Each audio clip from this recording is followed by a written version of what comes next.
জল দিয়ে 7খানা কলসি পূর্ণ হবে, কিন্তু 7টা কলসির জল দিয়ে একটা কলসি পূর্ণ হবে না। ধর্মরাজ বক বললেন, এর তত্ত্বটা কি? একটা মায়ের স্তনের দুধে 7খানা সন্তান মানুষ হবে, কিন্তু সেই 7খানা বাচ্চার ইনকামে একটা মা ভাত পাবে না। এর মতো আশ্চর্য পৃথিবীতে হয় না। ধন্য যুধিষ্ঠির, তুমি ধন্য। এবার বলল পদ বলি কারে? তখন যুধিষ্ঠির বললেন, মহাজনস্য গতস্য পন্থা। মহাজন যে পথ ধরে হেঁটে গেছে সেটাকে আমরা অনুসরণ করতে হয়, এটাই শাস্ত্রে লেখা আছে। কিন্তু মহাজনেরা বলছে একাদশী অমাবস্যা পূর্ণিমার দিন মাছ মাংস খেও না, কিন্তু আমরা মহাজনের কথা অমান্য করেছি। শ্রী গুন্ডিচা দেবী বলছে, স্বামী স্বামী আপনি কাঁদছেন কেন? তখন ইন্দ্রদুম্ন বলছে, গুন্ডিচা গুন্ডিচা আমি কি করব? আমার নীলমাধবকে পাবো না গুন্ডিচা, আমি কি তানার কৃপা কখনো পাবো না গুন্ডিচা। গুন্ডিচা বলো, স্বামী আপনি এমন কথা বলবেন না, একদিন না একদিন আপনি অবশ্যই নীলমাধবের কৃপা পাবেন, অবশ্যই নীলমাধবকে দর্শন করতে পারবেন।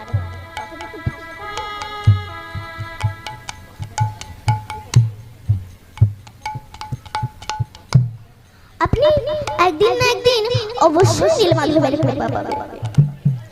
তখন রাজা ইন্দ্রদুম্ন সম্মন্ত্রীদেরকে ডেকে বলছে, যাও আমার এই রাজ্যে ঘোষণা করে দাও যে এই রাজ্যে সমস্ত ব্রাহ্মণ বৈষ্ণব যে আমার ওই নীলগিরি পর্বতের পাদদেশ থেকে আমার নীলমাধবের সন্ধান এনে দিতে পারবে, তাকে আমি 1 লক্ষ স্বর্ণ মুদ্রা দেব।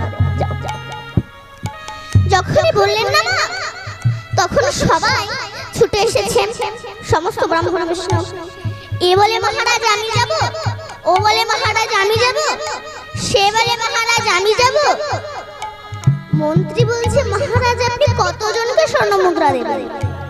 বলে যদি 10 জন এনে দেয় 10 জনকেই দেব, যদি 20 জন এনে দেয় 20 জনকেই দেব।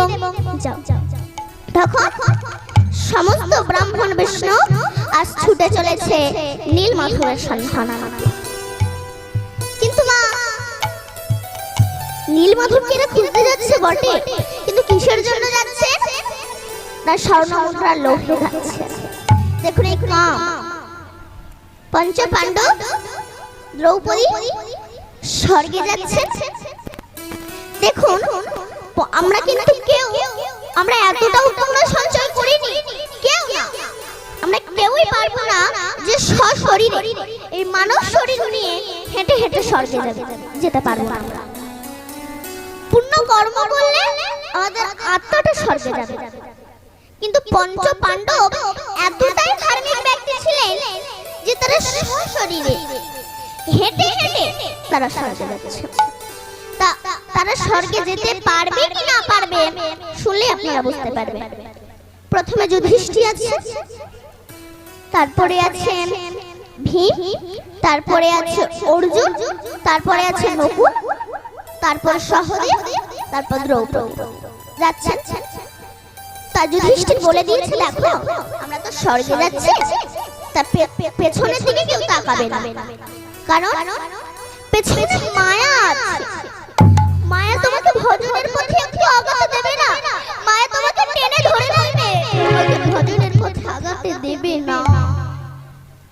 কারণ এই মায়ার বাঁধনে বাধা পড়ে কত ভদ্র মানুষ গাধা তৈরি হয়ে গেছে, গাধা হয়ে গেছে।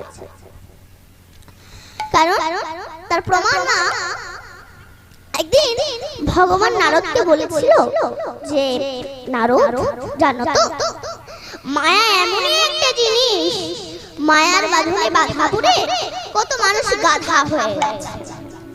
মায়ার বাঁধনে বাধা ভদ্রলোক হয়ে যাচ্ছে গাধা। নারদ বলল, প্রভু আপনার কাছে প্রমাণ আছে? আপনি সবসময় আমাকে জ্ঞান দিচ্ছেন, তা আপনার কাছে প্রমাণ আছে যে মায়া মানুষকে বাধা তৈরি করে ফেলে? তখন ভগবান মনে মনে বলছে, নারদ, তোমার মনে অহংকার হচ্ছে না? তোমার এই অহংকারকে চূর্ণ করতে হবে, কারণ ভগবান ভক্তের দুটো জিনিস সহ্য করতে পারে। এক হলো ভক্তের চোখের জল, আরে এক হলো ভক্তের অহংকার। তিনি ভক্তের অহংকারকে চূর্ণ করে দেয়, তাই তার এক নাম হচ্ছে দর্পহরি মধুসূদন। ভক্তের তিনি দুটো জিনিস সহ্য করতে কখনোই পারেন না, চোখের জল আর কেউ যদি একবার প্রাণ ভরে গোবিন্দ বলে দেখে দাও বলে কাঁদে, ভগবান যেমন সেটাও সহ্য করতে পারে না, আর ভক্তের অহংকার ভগবান সহ্য করতে পারে না। তাই ভগবান মনে মনে ভাবছে যে নারদ, তোমার অহংকার যে চূর্ণ করতে হবে। তাই নারদ বলল, তখন ভগবান বলল যে নারদ, শোনো নারদ, আমার খুব জল পিপাসা পেয়েছে, একটু পাশের গ্রাম থেকে আমার জন্য একটু জল এনে দাও তো। দেখুন কি করে ভগবান নারদকে মায়া দেখাচ্ছে, কি করে মায়া দেখাচ্ছে নারদকে। আমাকে একটু পাশের গ্রাম থেকে জল এনে দাও তো। তখন নারদ একটা পাশের বাড়িতে গিয়েছে, পাশের গ্রামে গিয়ে একটা বাড়িতে গিয়ে বলছে, বাড়িতে কেউ আছো? যখন বলেছে একটা সুন্দর যুবতী নারী সেজে গুজে আর বাইরে এসেছে, তখন নারদ তাকে দেখে আর চোখ ফেরাতেই পারছে না, যেন মা রসগোল্লা দেখছে। যেমন মা রসগোল্লা দেখলে মা চোখ ফেরানোই যায় না, নারদ রসগোল্লা করেছিল। তখন সেই মহিলা বলছে, আপনার কি চাই? তখন নারদ বলছে, কিছু চাই না, আমি শুধু তোমাকে বিয়ে করতে চাই। দেখুন এই মায়ের বাঁধনে বাধা ভদ্রলোক হয়ে যাচ্ছে গাধা।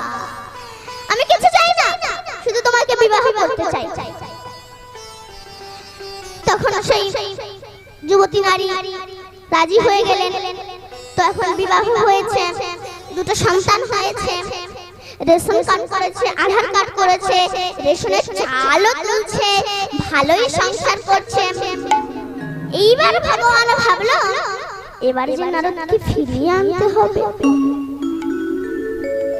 তাই ভগবান কি করলেন, ভীষণ এক কাল বৈশাখী ঝড়, এমন এক কাল বৈশাখী ঝড় দিলেন যে সে ঘর দর সব উড়ে গেছে, পুরো বন্যা বয়ে গেছে। তখন নারদ দুটো সন্তানকে দুটো কোলে নিয়েছে আর বউকে কাঁধে নিয়েছে, নিয়ে যাচ্ছে, আর একটা করে স্রোত আসে আর একটা করে সন্তান ভেসে চলে যায়। তখন সেই যুবতী নারীটি বলছে, স্বামী আমার যে সন্তান চলে গেল, চলে গেছে। তখন নারদ বলছে, তুমি তুমি ভালো থাকলেই চলবে, কারণ গাছ থাকলে অবশ্যই ফল হবে। আবার একটা এমন স্রোত দিলে যে সে বউ পর্যন্ত ভেসে চলে গেছে। যেই না আমার দুটো সন্তান আর বউ ভেসে চলে গেছে, সঙ্গে সঙ্গে মা কিন্তু সমস্ত ঝড় টড় সব বন্ধ হয়ে গেছে। কেন?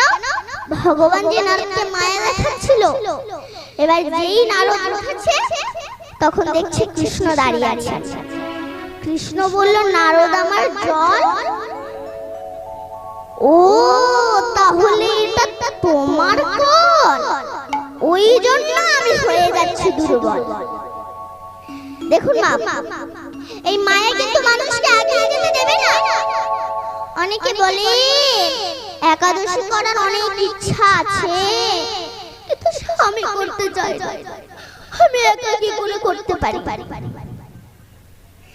আচ্ছা তাহলে যে স্বামী নেই সে কি করবে? আর যার একাদশী করার ইচ্ছা হবে সে বলবে, ঠাকুর আমার স্বামী কবে মরবে, আমি একাদশী করব। হবে? হবে। তুমি একাই চলো, তোমার ভজনের কথা শুনে যদি কেউ না আসে তবে তুমি একাই চলো, কারণ তার জন্য তো রবীন্দ্রনাথ ঠাকুর স্বয়ং বলেই দিয়েছে, যদি তোর ডাক শুনে কেউ না আসে তবে একলা চলো রে। বলেন রবীন্দ্রনাথ ঠাকুর। তুমি এ জন্মে যে স্বামীকে পেয়েছো, এই স্বামী তোমার আগের জন্মে ছিল কিনা তা সন্দেহ। তুমি যতবার জন্মগ্রহণ করেছো তুমি একটা করে স্বামী পেয়েছো। এই স্বামী তোমার এই জন্মের স্বামী, পর জন্মে তুমি তাকে পাবে কিনা সেটা সন্দেহ। এই যাওয়া আসার মাঝখানে মা এই ছেলে পুত্র স্ত্রী নাতি নাতনি গুলো সব দুদিনের জন্য। তার যুধিষ্ঠির বলছে দেখো আমরা স্বর্গে যাচ্ছি, পেছনের দিকে তাকাবে না, কারণ পেছনে মায়া আছে। এবার যাচ্ছে, আরে যেতে যেতে হঠাৎ দ্রৌপদী নিচে পড়ে গেছে। ভীম বলছে দাদা দাদা আমাদের স্ত্রী দ্রৌপদী নিচে পড়ে গেছে। তখন যুধিষ্ঠির বলছে ভাই আমি তো আগেই বলে দিয়েছি পেছনের দিকে তাকানো যাবে না, কিন্তু দ্রৌপদী তো পেছনের দিকে তাকায়নি তবু পড়ে গেছে, তার মানে নিশ্চয়ই দ্রৌপদীর কোনো অপরাধ আছে। ভীম বলছে দাদা আমাদের স্ত্রী দ্রৌপদী অপরাধ করেছে? বলে কি অপরাধ করেছে? না দ্রৌপদী গুরু বাক্য লঙ্ঘন করেছে। কেন? না অর্জুন যখন দ্রৌপদীকে বিবাহ করে নিয়ে এসেছিল তখন মা কুন্তী অর্থাৎ পঞ্চ পাণ্ডবের মা কুন্তী তার শরীরটা অসুস্থ ছিল, মশলা বাড়ছিল। অর্জুন দ্রৌপদীকে বিবাহ করে নিয়ে এসে বলছে মা দেখো আমরা যুদ্ধ করে কি নিয়ে এসেছি। তখন কুন্তী বলল বাবা তোরা যা এনেছিস তোরা পাঁচে ভাই ভাগ করে নে। অর্জুন বলল মা একবার পেছনটা ঘুরে তাকাও। তখন কুন্তী বলছে বাবা আমি বলছি তো তোরা যা এনেছিস পাঁচে ভাই ভাগ করে নে। তখন অর্জুন বলল যে দ্রৌপদী যেহেতু মা বলেছে সেহেতু আজ থেকে তুমি আমার একার স্ত্রী নও, তুমি আমাদের পাঁচ ভাইয়ের স্ত্রী। কিন্তু মা বলে দিয়েছে পাঁচ ভাই সমান ভাগে ভাগ করে নিতে, কিন্তু মা দ্রৌপদী পাঁচ ভাইকে সমান ভাবে ভালোবাসতে পারে। সবচেয়ে ভালোবেসেছিল অর্জুনকে, আর এই গুরুবাক্য লঙ্ঘন করেছিল, এই জন্য দ্রৌপদী পড়ে গেছে। আর এই দ্রৌপদীর মনে একটা অহংকার ছিল যে আমি হলাম সতী নারী। ভারতবর্ষের সমস্ত মায়েরা যদি ঘুম থেকে উঠে পাঁচজন সতী নারীর কথা মনে করে তবে তাকে বিধবা যন্ত্রণা পেতে হয়, অর্থাৎ তিনি স্বামীর আগে তিনি মারা যান, তাকে বিধবা যন্ত্রণা পেতে হয় না। কে কে? অহল্যা, কুন্তী, তারা, মন্দাদরি এবং দ্রৌপদী। তাই দ্রৌপদীর মনে একটা অহংকার ছিল যে আমি হলাম সতী নারী। তাই দ্রৌপদী সশরীরে স্বর্গে যেতে পারবে না, কিন্তু তার আত্মাটা চলে যাবে, চিন্তা নেই। আবার যেতে যেতে যেতে যেতে যেতে সহদেব পড়ে গেছে। তখন ভীম বলছে দাদা আমাদের মধ্যে সহদেব পড়ে গেল কেন? যুধিষ্ঠির বলছে সহদেবের মধ্যেও পাপ আছে। কি পাপ আছে? না সহদেব পশু পাখির ভাষা বুঝতে পারত, আর সহদেব পশু পাখির ভাষা বুঝতে পারত বলে সহদেবের মনে অহংকার ছিল, এই জন্য যেতে পারবে। আবার কিছু দূর যাওয়ার পরে নকুল পড়ে গেছে। ভীম বলছে দাদা আমাদের ভাই নকুল পড়ে গেল কেন? বলে নকুলের মনে তো রূপের অহংকার ছিল যে আমি হলাম সুন্দর দেখতে, এই জন্য নকুল যেতে পারবে না। আবার কিছু দূর যাওয়ার পরে অর্জুন পড়ে গেছে। ভীম বলছে দাদা আমাদের ভাই অর্জুন পড়ে গেল কেন? যুধিষ্ঠির বলছে ওর মধ্যেও পাপ আছে। ভীম বলছে দাদা আমাদের ভাই অর্জুন কি পাপ করেছে? যার রথের সারথি স্বয়ং কৃষ্ণ সে পাপ করেছে। বলে কেন? না অর্জুনের মনে অহংকার ছিল যে আমি ভালো ধনুক চালাতে পারি, আমি ভালো ধনুর্বিদ্যা জানি। আর কিছু দূর যাওয়ার পরে ভীম আমার নিচে পড়ে গেছে। তখন ভীম বলল দাদা দাদা আমি পড়ে গেছি, তাহলে নিশ্চয়ই আমার মধ্যে পাপ আছে, বলে দাও দাদা আমি কি পাপ করেছি? তখন যুধিষ্ঠির বলল ভাই তুই যে কারোর পাতের দিকে তাকাচ্ছিস, কি খেলো না খেলো তুই দেখতিস না, তুই নিজেই সব খেয়ে নিস, এটাই তোর পাপ ছিল। এবার যুধিষ্ঠির যাচ্ছে, এমন সময় একটা কুকুর এসে বলছে, যুধিষ্ঠির চলো, আমি জানি স্বর্গের পথ, আমি জানি স্বর্গের পথ, চলো তোমাকে আমি স্বর্গের পথে নিয়ে যাব। এবার মা কুকুরটা যুধিষ্ঠিরকে রাস্তা দেখিয়ে নিয়ে যাচ্ছে, প্রথমে এইভাবে যাবে, এইভাবে ঘুরে ঘুরে যাবে। কিন্তু মা যুধিষ্ঠির যে ধর্মরাজ, তিনি যাচ্ছেন বটে স্বর্গে, কিন্তু তানার মনে সর্বদা কৃষ্ণ নাম। আমরা যখন শুনবো যে আমরা স্বর্গে যাচ্ছি, আমাদের মনে একটা আনন্দ হয় না, কখন যাব, কখন স্বর্গে যাব, কখন স্বর্গে যাব। কিন্তু মা যুধিষ্ঠির স্বর্গে যাচ্ছে, তার মনে আনন্দ বটে, কিন্তু সে মুখে নাম ছাড়েনি, সে সর্বদা মুখে নাম নিয়ে গেছে। কি নাম গাচ্ছে? লহনা কৃষ্ণ না জপনা মধুর না, লহনা কৃষ্ণ না জপনা মধুর না, কথা বলিতে পথ চলিতে একবার লহরে কৃষ্ণের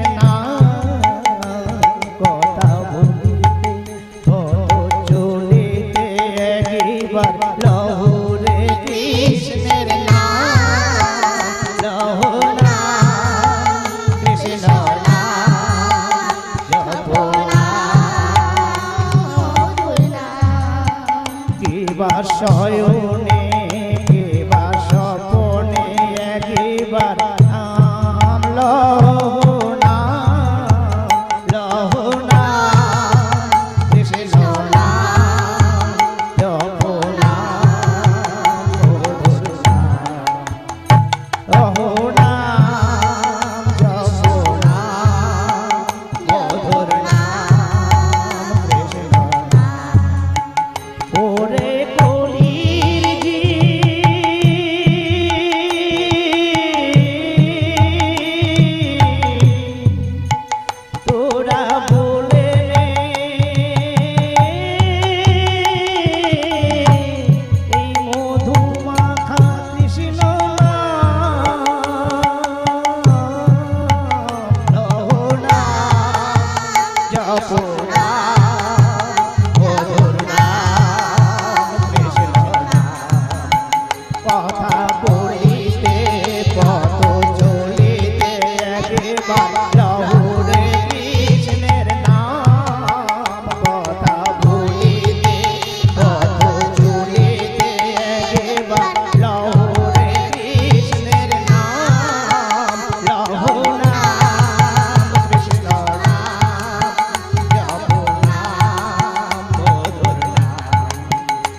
আর মাঝ রাস্তায় মা আমার ইন্দ্র রথ নিয়ে অপেক্ষা করছে যুধিষ্ঠিরের জন্য।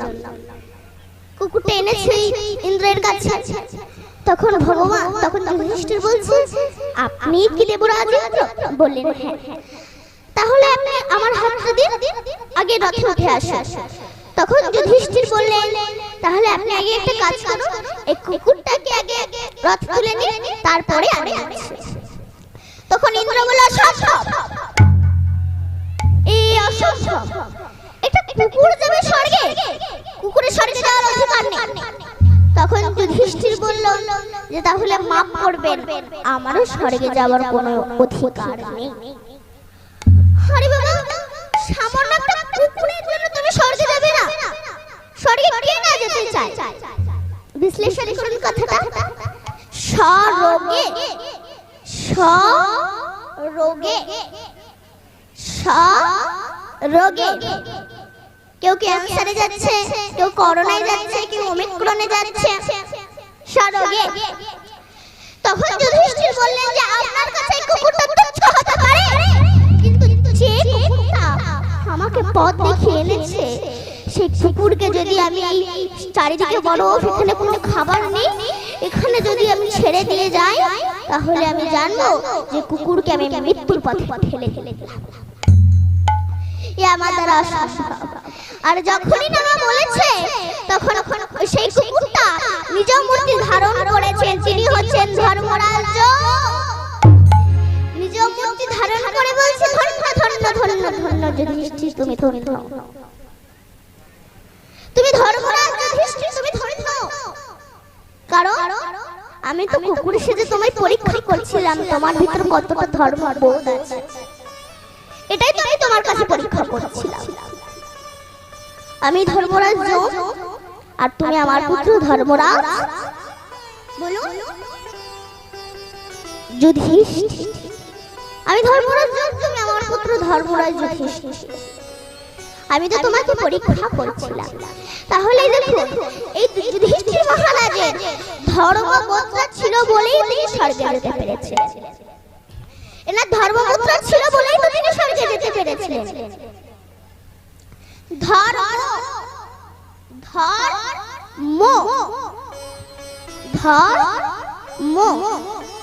বলছে ভগবান বলছে আমাকে ধর, ধর্ম আমাকে ধর। এখানে ধর্ম কথার অর্থ হচ্ছে আমাকে ধর। আর আমরা কোন ধর্মের কথা বলছি না? সংসার ধর্ম। অনেকে বলে সংসার ধর্মের উপর আর কোনো বড় ধর্ম নাই। এই জন্য তো বললেন হরি হরি বিফলে জন্ম গুয়াই, মনুষ্য জন্ম পাইয়া রাধা কৃষ্ণ না বুঝিয়া জানিয়া শুনিয়া বিষ খাই।